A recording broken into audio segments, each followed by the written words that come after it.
Why won't you look at me anymore? My wife pouted. Sweat beads line the edge of my forehead as I struggled to keep my eyes fixated on the newspaper that shielded me from the woman sitting across from me. It's like you don't love me anymore, darling. Did I do something wrong? Her leg shot up from underneath the table, and her foot grazed my skin and right knee. I heard the water droplets drip down onto the floor as she rubbed her foot up and down against my leg. Please, darling, won't you look at me? She begged. I sipped my coffee shakily and adjusted the newspaper in my hand. My heart thumped to the beat of a machine gun, while my wife's chipped and dirty nails clicked and clacked atop our dining room table. You see, it's not that I didn't want to see her. I loved my wife with all of my heart and soul. She was my rock, my support beam, and I'd give anything to have her back. Well, the real her.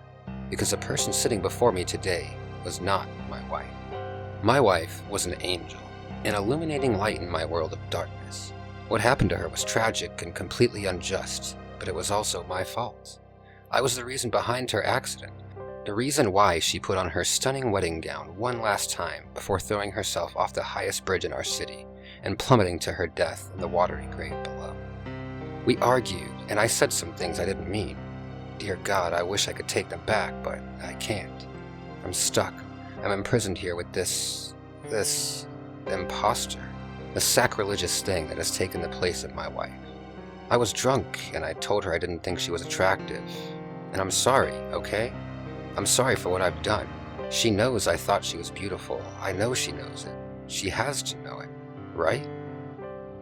Donavin, you're still not looking at me. I was at my breaking point, and tears began to sting my eyes.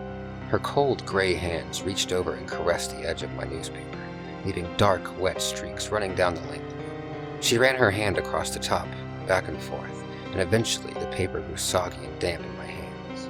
The corners began to fold in, and my wife's decaying face started forcing its way into view. With one flick of her broken wrist, she pushed the paper, and the whole thing slumped over in my arms. Maggots ate away at her face, and gaping black wounds etched the sides of her neck. Her eye sockets were completely black and hollow, but the worst part of all was her mouth. Her jaw was dislocated, yet her words came out so fluently, filling the room with the stench of rotting meat each time she spoke. Aren't I pretty, Donavin? Don't you love me? Her pouts grew into sobs, which eventually mutated into distorted wails, ear-splitting screams that only I could hear. She's still wearing her beautiful wedding dress, the silky white now coated with mucus and mud. I love my wife. I miss my wife. Lord, forgive me for what I've done to my wife.